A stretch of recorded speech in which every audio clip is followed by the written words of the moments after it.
kupata habari zetu kila siku, tafadhali bonyeza subscribe kisha alama ya kengele.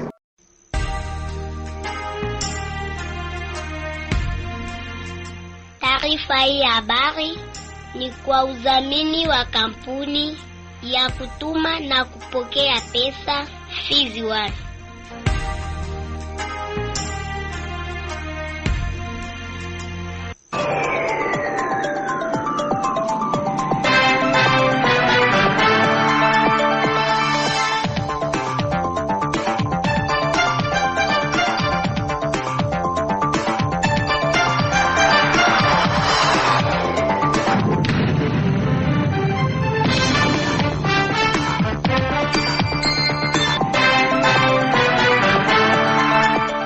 Habari za asubuhi msikilizaji wa redio ya kijamii Kivu, karibu kwa mara nyingine tena kuweza kufuata uchambuzi wa habari zetu ambazo zinagubikwa na habari muhimu leo hii, ripoti za wenzetu kutoka kona mbalimbali, makala ya michezo na burudani, habari za kitaifa na zile za kimataifa. Kukuletea uchambuzi huu naitwa Baumesa Di François, nitasaidiwa mitamboni naye Antoine Malashi. Kwa niaba ya wenzangu wote ambao tutashirikiana nao na kukaribisha msikilizaji kunitega sikio mwanzo hadi tamati nikisema karibu.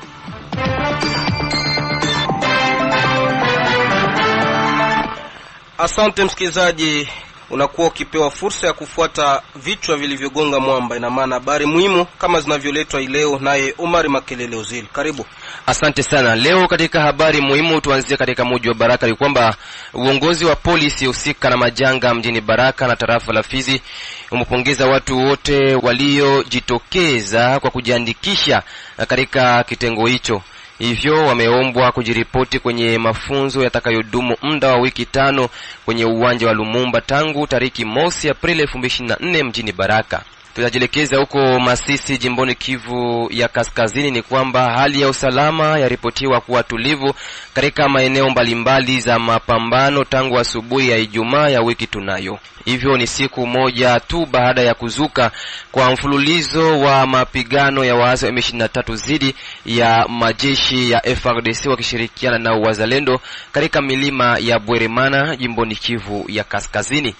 Vile vile tubaki katika jimbo hilo la Kivu Kaskazini pa Butembo, ni kwamba watu 16 kuuawa, nyumba 12 kuchomwa moto pamoja na watu zaidi ya 15 kupelekwa mahali pasipojulikana. Hayo ndiyo matokeo ya shambulizi ya waasi wa ADF Nalu lililoripotiwa katika kijiji cha Ndimo tarafani Irumu usiku wa kucha siku ya Jumamosi tarehe 30 Machi 2024. Tumalizie na huko Kalemi, ni kwamba imezinduliwa rasmi naye waziri jimboni Tanganyika usikai na kilimo kampeni ya chanjo dhidi ya ugonjwa wa vunja kote jimboni humo Ijumaa ya tarehe 29 Machi 2024. Mwenzangu Baumesa Di François naweka nukta katika habari muhimu. Asante Omari Makelele Ozile. Msikilizaji, tukiangazia undani wa uchambuzi wetu pa Baraka, ni vyema meya wa jiji la Baraka na mashirika utetezi wa haki za kibinadamu kunilindia usalama wangu kwani upo hatarini, ndivyo amesema bwana Biragi Kaliri Simeo, miliki wa etablissement Simeo, kisha kuwa muhanga wa unyanyasaji uliotekelezwa na watu wanaozaniwa kuwa askari jeshi wa taifa FARDC. Akizungumza nasi miliki wa nyumba ya utengenezaji wa vyombo vya kielektroniki mjini Baraka, bwana Biragi Kaliri Simeo amesema ni Alhamisi ya wiki tunayo ndipo alivamiwa na watu hao ambao walimtendea isivyo. Huyo ameomba uongozi wa meya, mashirika ya utetezi wa haki za kibinadamu kumsaidia ili usalama wake uimarike. Simeo ameeleza namna mkasa ulivyokuwa. Nilikuwa ndani ya kazi, nilikuwa natumika kazi, nikashtuka mtu akaniita. Akasema keno, mkuu yuko nakuita pale nje. Kutoka nje na kutawa soda karibuni 8 wote na mabunduki. Nikashtuka tu wananizola, wakaninyangula, kaanza nipiga. Nikajiuliza nimefanya nini? Nikaangalia sina shida ya zaidi na mtu, nikajikuta nimeishiwa, hakuna wala mandada amene yote ile, na saa zilikushapita kosha kwa 19h30. Nikavumilia, nikapelekewa tu, nikaona pigiwa, habaitiki natembea, habaitiki, yani wananibeba, bakanitrete inanime, bakanidegrade masansa zote zile. Ndiyo mtu mwenye nilikuwa na pesa yake ilikuwa 410,000 francs. Hiyo pesa ndio ilisababisha anaenda kwa soda kunishtaki. pesa nikusha zipana kwa muhusika wa mitiwalite, kwa sababu ni dossier yenye ilikuwa kama mitiwalite, ni mtu mwenye nisulojaka njuma niletea hiyo shida. Kwa kweli hii kitendo imetendewa si kitendo kizuri. Ningeomba wakuu viongozi wa ngazi za juu na za chini waingilie hii mambo, na wateteaji wa haki za kibinadamu waingilie hii mambo, kwa sababu mtu hawezi kuwa kafungwa na mtu hawezi kuwa kisa vile nyama. Na sisi kama vile wa investisseur tunaanza ogopa, tunaoga wa kuendelea kuevre mwa mwingine yetu, kwa sababu hawaheshimii mtu, hawajali mtu, hawajali nivo za mtu, wanaanza kumugeuza matope. Kwa hiyo naomba wakuu viongozi na wanasheria watusaidie, waingilie maneno kusudi tupate mwangaza, nijue kipi kinaweza tuma mimi Simeoni napigwa, nafungwa na wanajeshi wa FARDC. Shirika la kiutu la Solifed RDC limetamatisha Ijumaa ya wiki tunayo mafunzo kwa ajili ya kujitegemea yaliyoendeshwa muda wa siku 3 ndani ya chumba cha mikutano cha Mahamat mjini Baraka. Kwa mujibu wake Ramazani Olomwene Emmanuel, usikana mipango ya shirika la Solifed RDC ni kwamba lengo la mafunzo hayo imekuwa kusaidia watu wengi katika jamii ambao wanakuwa na ugumu wa kutekeleza malengo yao kwa kujitegemea wenyewe. Ramazani Olomwene Emmanuel amezungumza na mwenzetu Grace Pascal.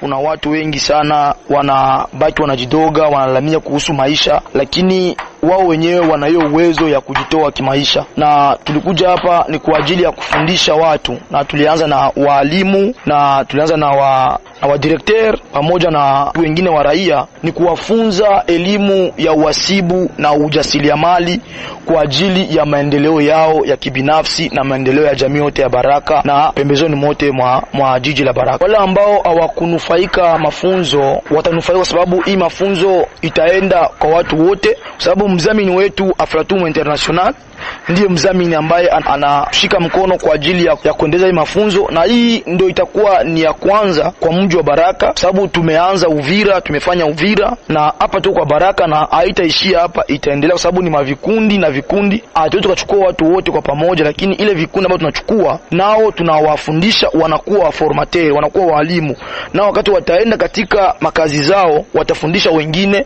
elimu ya uhasibu na ujasiriamali. Ya kwanza ni kushukuru kwanza wanafunzi ambao wameitikia wito na ambao wamefurahiwa na mafundisho ambao wamepata. Kwanza shirika la Aflatum International kwa kusapoti shirika letu la Solifed RDC kwa ajili ya kufanya hii mradi ya kufundisha watu hii elimu ambayo ni elimu mpya ya uhasibu na ujasiriamali, ambao inasaidia na itasaidia na itabaki kuwa ni elimu ya kudumu katika vichwa vya watu milele na milele. La kwa mwisho nilipenda tu ni alike watu wote wa jiji la Baraka tusaidiane kwa pamoja kwa ajili ya kujiendeleza na kuendeleza wengine. Walionufaika na mafunzo hayo wamekuwa pia na maoni gani? Au hapa wanaeleza pia. Kufatana na mafunzo ya leo ama hizi siku 3 ambazo tunatumika hapa, niliona kama hii mafunzo inaelimisha sisi wa educateur, kwa sababu kufatana na hali ambayo tunajibeba kwa sasa, tunaachilia watoto hatuwafunze makazi ya mikono nini, hata sisi hatujue kujere manyumba yetu sisi wanawake, tukome wanaume. Kwa wale ambao hawakupata fursa ya kupata mafundisho, ni kwetu sisi sasa kuwaelimisha, manaki kuwafunza kufatana na modeli ambayo tutazipata leo. Antuka inatubidi kuforme ma club de façon que hii mafunzo. Mimi naweza waambia kweli tunashukuru kwanza hii shirika la Solifed kwa kutufundisha gisi ya kuunda ma entreprise sociale et économique. Vraiment mie ilinijenga sana. Nilikuwa niko naishi tu, lakini sikukuwa najua kama mtu yeye peke anaweza jiundia entreprise zake na zinatuma yeye anaendelea uko mbele. Msikilizaji, tukisalia pa Baraka, umoja wa mashirika ya uchukuzi mjini humu umesapoti hatua iliyochukuliwa na baraza la usalama ya kuorozesha waendesha pikipiki watakaokuwa kitenda kazi zao mida ya usiku. Kwake Manuela Tibia, coordinator wa Tramoveski mjini Baraka, amesema nguo au jile ambazo zimeandaliwa kwa ajili ya waendesha pikipiki au zipo tayari, hivyo ameomba wahusika kuwasili kwenye ofisi yao kama anavyoeleza.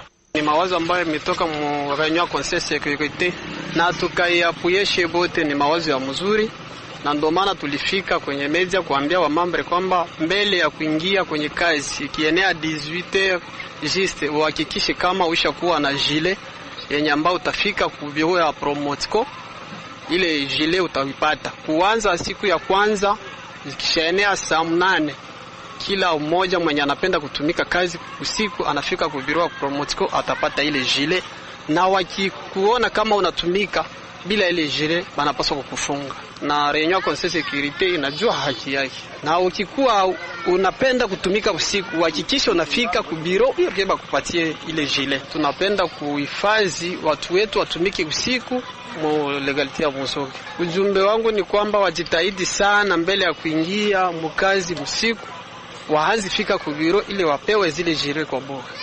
Aidha, kwa swala la waendesha pikipiki wa masafa marefu, hasa wale wanaowasili mjini Baraka mida ya usiku, wanalazimika pia kuorozeshwa na kufuata taratibu zote zinazohitajika.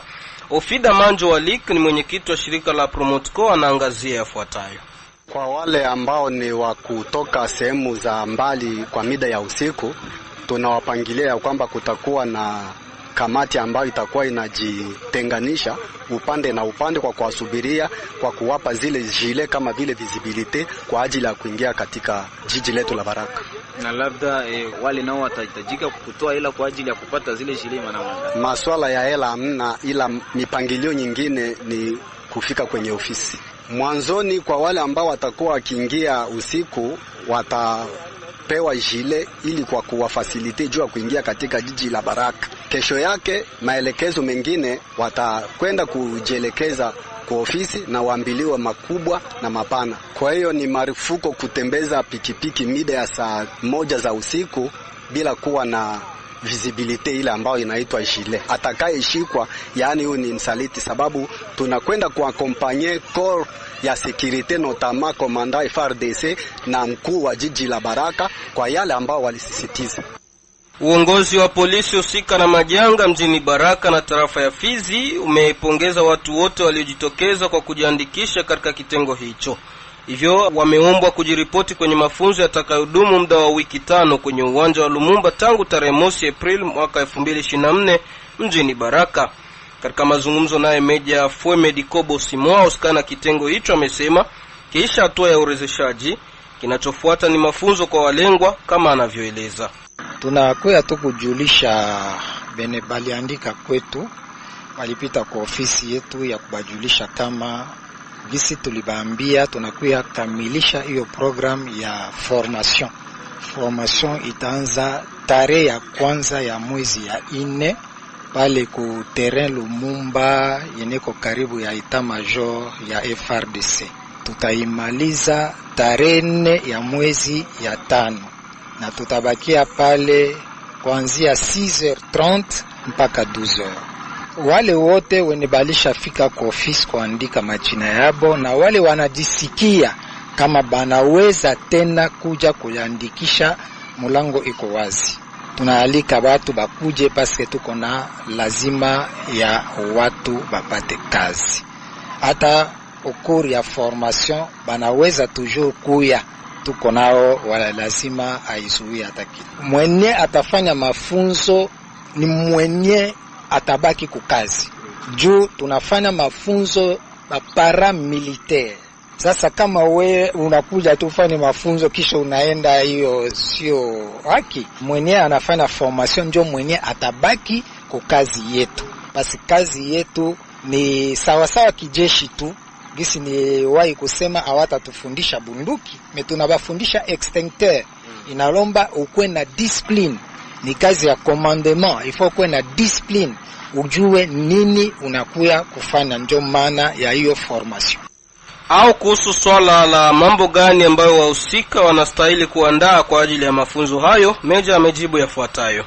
Ni kuvala tu vizuri, hapana kuya na masandal, mapapa, hapana. Kiatu ya inafunika mugulu, pantalon ya noir na shati ya bleu au t-shirt ya bleu, inakubalika. Tunaomba tu bale bene balisha andika na wale bote banapenda kazi bakuye juu bafanye formation zaidi. Bene balisha kuwa muliste balisha andika bakuye ku formation. Formation ni ya lazima, bila formation hakuna kazi. Donc condition ya kazi yetu ukuwe formé, parce que kisha formation paramilitaire batapata formation ya extinction yene tutabafunza namna gani, tekniki gani ya kupigana na moto, tekniki gani ya kufanya masekuri ya kwanza kubale bote batakuwa ba victime ya makatastrophe naturelle, sawa moto, sawa ma inondation, ma naufrage, ma éboulement, ma accident ya gari. Il faut bapate notion formation ya hiyo. Huko Uvira ni vema watu wabadilike, kwani sheria ya hukumu ya kifo ipo tayari nchini mwetu na wahanga ni wale ambao hawatopenda mabadiliko. Ndivyo amesema leader wa mkoa huu wa Kivu ya Kusini, Andre Biadunia Mashaka, kutokana na hali ya usalama mdogo unaoripotiwa katika kona mbalimbali za mji na tarafa ya Uvira. Kwa mujibu wake ni kwamba kitendo cha hivi karibuni ni cha mbadilisha pesa mmoja ambaye ameporwa pesa zote na majambazi mnamo mida ya jioni mjini Uvira. Kwa wiki hii tunayo Andre Biadunia ameonyesha kuwa hali ya usalama inazidi kuzorota siku kwa siku mjini Uvira kama alivyozungumza nasi. Usalama mdogo haiko ya kuuliza, sawa sawa na Baraka tu, kama gisi unasikia wanapigwa watu masasi huko, watu wanauawa, watu wanaibiwa. Ndio hali yenyewe Uvira nayo hivyo tu. Magharibi sasa kuna chancelier mmoja anaitwa Munganga anashinda kwa Vili Mwenga, anatoka anaanza rudia kunyumba 18h, imaginez-vous, anaanza rudia kunyumba, wanamkuta mkanjia, wanamwambia alipane pesa, kataa kuinsister, wakapiga masasi 3 yulu, walikuwa na revolver. Donc de manière brève, situation iko très complexe, insécurité ina refaire surface, na watu hawaogopi hata kwamba kulisha kuwa moratoire de la peine de mort imerudilia.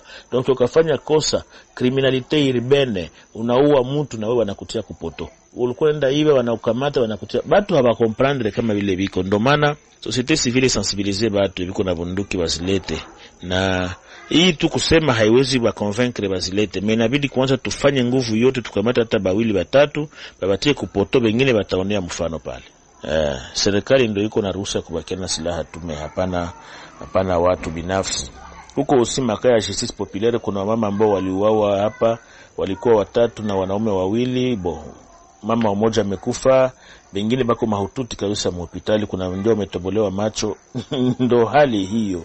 Ndio hivyo tunabikondane bila hivyo vya mzuri, vraiment yafaa watu tubadiliki. Msikilizaji, nakukaribisha kuweza kufuata habari za michezo na burudani ambazo zinaletwa nayo Mari Makelele Ozilo. Karibu Ozilo. Asante sana mwenzangu Baumesa de François. Leo katika habari za michezo tuanzie na michuano ya Intercity ambayo inaendelea kutimua vumbi katika viwanja 4 vya tarafa la Fizi, ikiwemo Fizi Center, Baraka, Katanga na Sebele. Tuanzie katika mji wa Baraka ambako mechi moja iliweza kupigwa hiyo jana katika uwanja wa Maendeleo, ambako CS Vijana Prestige waliweza kuwatambia timu ya FC Orange ya Katanga mabao 4 bila majibu. Lakini leo majira saa 9 kamili mechi moja itapigwa. FC Flambora watapepetana vikali zida DC Mapendo Jale kutoka huko Kaseke. Na maeneo ya Katanga ni kwamba mechi moja iliweza kupigwa hiyo jana, ambako vijana wa FC Lueba Sport waliweza kuwatambia bao 1-0 vijana wa FC Nyota Club de Baraka. Na huko Sebele katika uwanja wa De La Pen mechi 2 zilipigwa, ambako FC Mirage ya Mukolo waliweza kupata ushindi wa bao 1-0 zidi ya vijana wa FC Motema Ankolere ya Mukira, huku timu ya FC Fabuse Maoki waliweza kupata ushindi wa cheo mabao 3-0 zidi ya vijana wa Laline di Kongo ya Katanga ambao hawakujiripoti uwanjani. Na katika uwanja wa Umoja huko Fizi Center ni kwamba timu ya Isene Sumu ya Nemba waliweza kupokea kipigo cha mabao 2-0 zidi ya vijana wa ETBC ya huko katika sekta ya Tanganyika, huku timu ya FC Kalembelembe hapo Fizi walitoka sare ya kutofungana zidi ya vijana wa FC Mwemezi Sport. Na katika michuano ya Coupe du Congo huko Bukavu, timu ambayo ilikuwa inawakilisha tarafa la Fizi kunako michuano hiyo, timu ya FC Cafe di Congo ya Nundu waliweza kutandikwa bao 1-0 na vijana wa Tepe Clinic. Tuangazie michuano ya ligi ya mabingwa barani Afrika ambayo iliweza kutimua vumbi usiku wa kucha leo, ambako timu ya Tupisa Mazembe Anglebert katika uwanja wake wa Kamalondo mjini Lubumbashi walitoka sare ya kutofungana dhidi ya vijana wa Petro Luanda ya Angola. Yanga Africans katika uwanja wa Benjamin Mkapa vile vile wakatoka sare ya kutofungana dhidi ya Mamelodi Sundowns ya Afrika ya Kusini, na timu Esperance ya Tunisia wakatoka sare vile vile ya kutofungana dhidi ya ASEC Mimosas kutoka mchini Ivory Coast. Na huko katika bara la Ulaya tuanzie pale Uhispania, La Liga Santander ambayo iliweza kutimua vumbi usiku wa kucha leo. FC Barcelona waliweza kuwatandika bao 1-0 vijana wa Las Palmas, huku timu ya FC Valence wakatoka sare ya kutofungana dhidi ya vijana wa Real Sociedad. Audi Almeria wakaweza kutambiwa katika uwanja wao wa nyumbani mabao 3 bila majibu na vijana wa Osasuna Pamplona, huku timu ya FC Sevilla wakiwa ugenini waliweza kupata ushindi wa bao 1-0 dhidi ya vijana wa Getafe. Huko nchini Uingereza ni kwamba timu ya Newcastle waliweza kuwatambia timu ya West Ham mabao 4-3, huku timu ya Chelsea Blues katika uwanja wa Stamford Bridge wakatoka sare ya 2-2 dhidi ya vijana wa Burnley. Sheffield United wakatoka sare ya 3-3 dhidi ya vijana wa Fulham, huku timu ya Tottenham Hotspur wakaweza kuwatambia timu ya Luton Town mabao 2-1. Bournemouth 2, Everton 1, Nottingham Forest 1 na Crystal Palace 1. Aston Villa wakaweza kuwatandika timu ya Wolverhampton Wanderers mabao 2-2, na timu ya Brentford wakaweza kutoka sare ya 1-1 dhidi ya vijana wa Manchester United. Lakini huko La Liga ni kwamba leo usiku majira saa 3:45 Real Madrid watawakaribisha vijana wa Atletico Bilbao katika uwanja wa Bernabeu Santiago. Naweka nukta katika habari za michezo.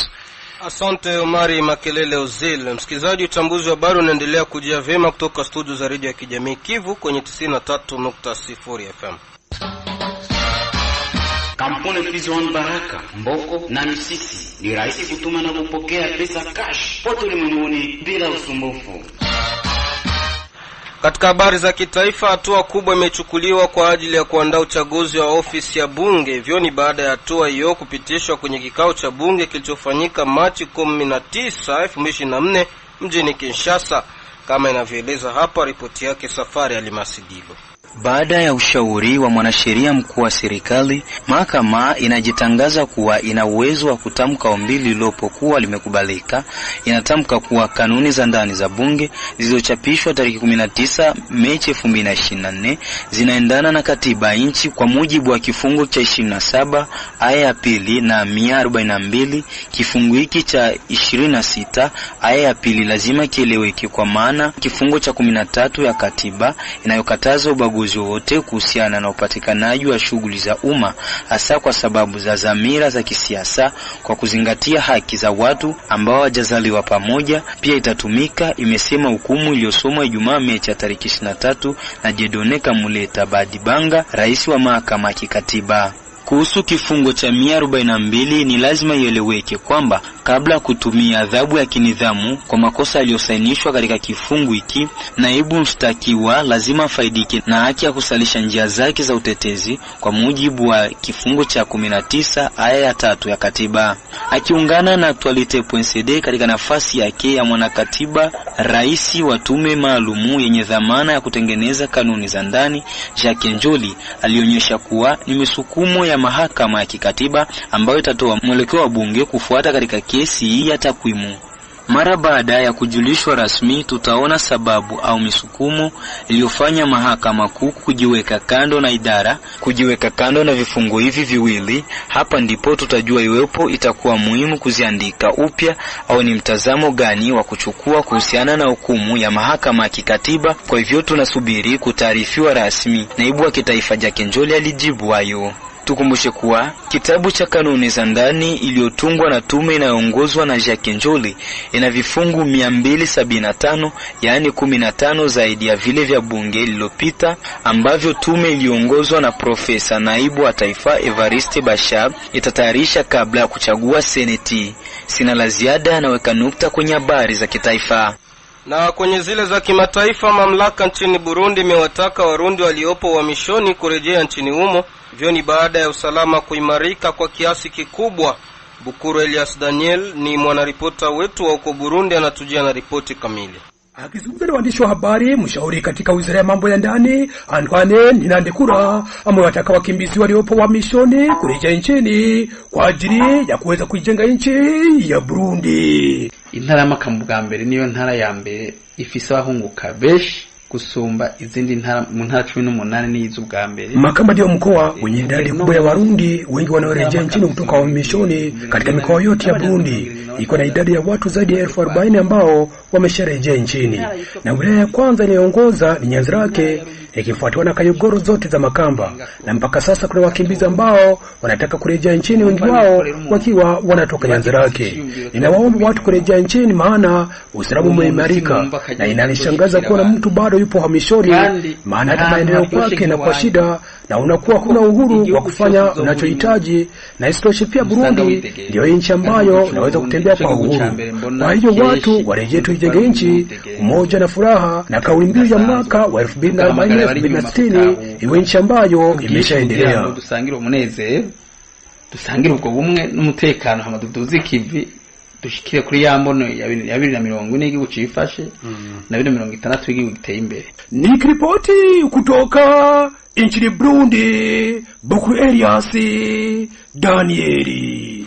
Watu 16 kuuawa, nyumba 12 kuchoma moto, pamoja na watu zaidi ya 15 kupelekwa mahali pasipojulikana. Hayo ndio matokeo ya shambulizi ya waasi wa ADF lililoripotiwa katika kijiji cha Ndimo tarafani Irumu usiku wa kucha Jumamosi ya tarehe 30 Machi 2024 ni katika jimbo la Ituri. Radio Kivu Butembo, tunajiunga na Nzangosu Movies wa Kapuni kwa mengi zaidi. Christopher Munyandero, mmoja wa wanaotetea haki za binadamu kutoka Ituri, aliyetuhakikishia habari hizi, amesema kwamba waasi ADF walivamia raia kwa mara 3. Mara ya kwanza waliingia katika kijiji cha Zunguluka saa 1 za usiku na wakawaua watu 4.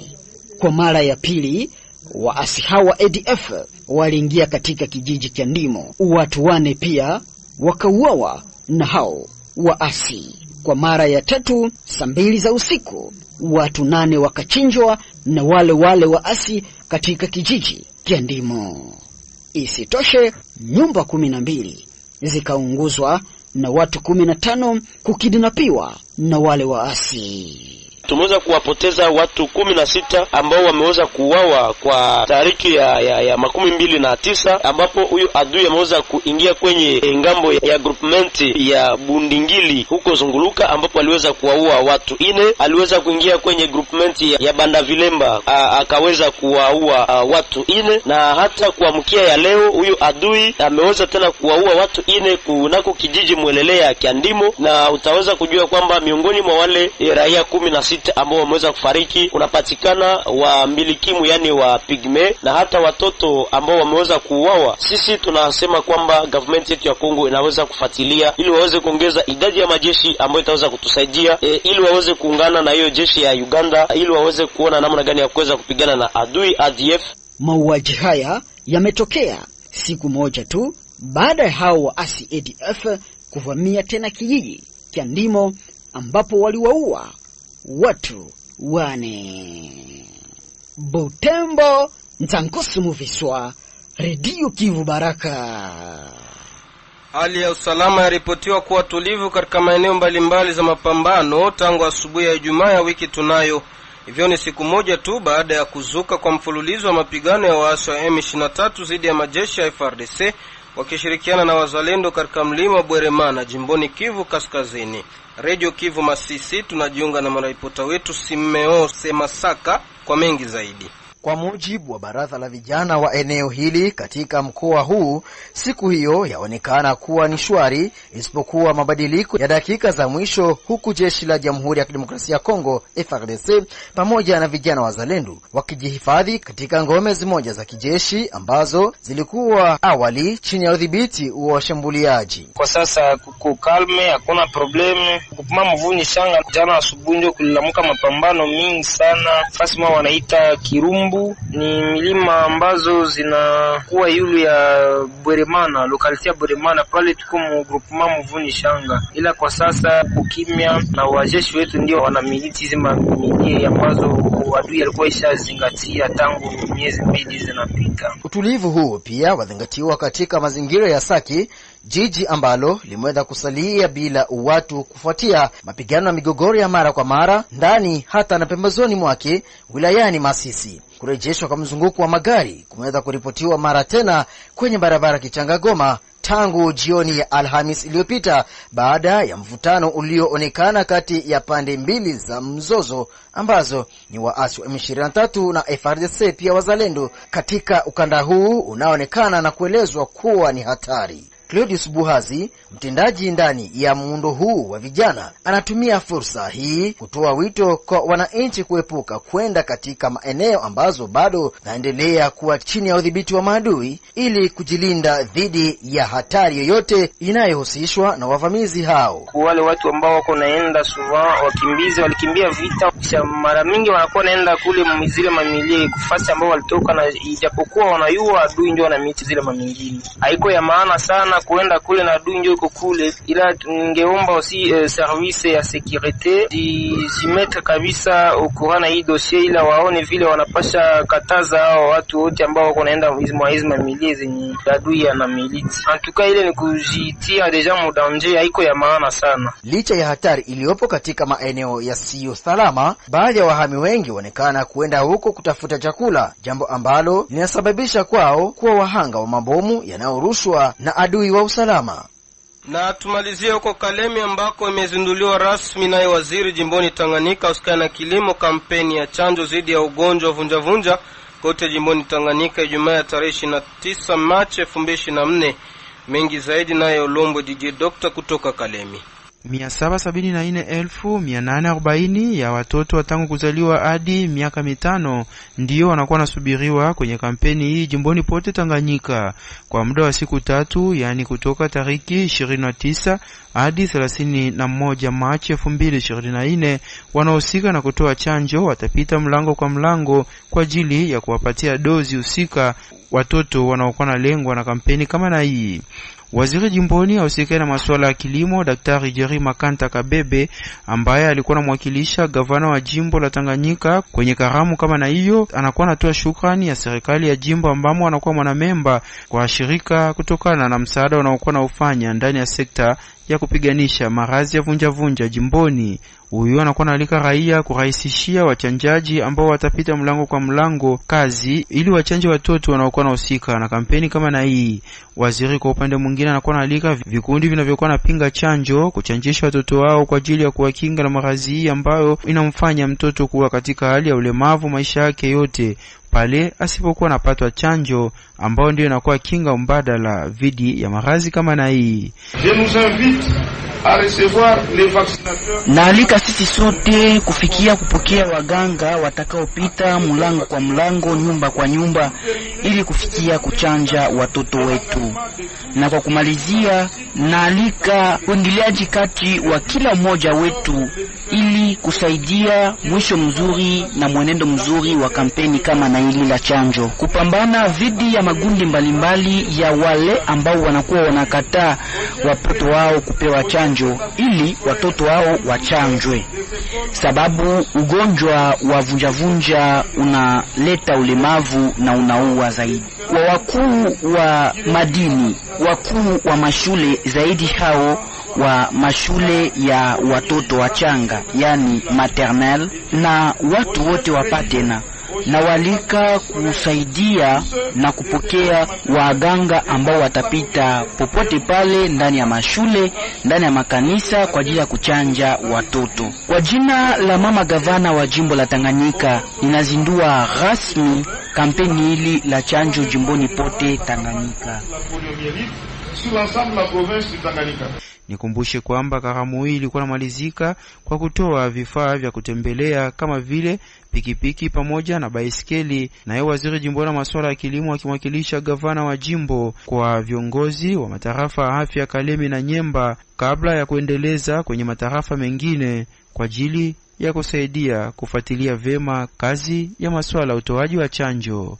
Nikiripoti kutoka Kalemi kwa niaba ya Radio Kivu, Olombwe DJ Doctor. Ni kupitia ripoti hiyo ndipo naweka nukta kwenye uchambuzi wa habari zetu asubuhi ya leo. Msikilizaji, shukrani kwako ulinitegea sikio, shukrani kwake Antoine Malasha aliyenisaidia kwenye ufundi wa mitambo. Nashukuru vile vile jopo zima la wariri wa Radio Kivu waliofanikisha uchambuzi huu kuweza kufikia. Naitwa Baumesa Di François, mchambuzi wako wa siku. Sina la ziada, Pasaka njema kwa Wakristo.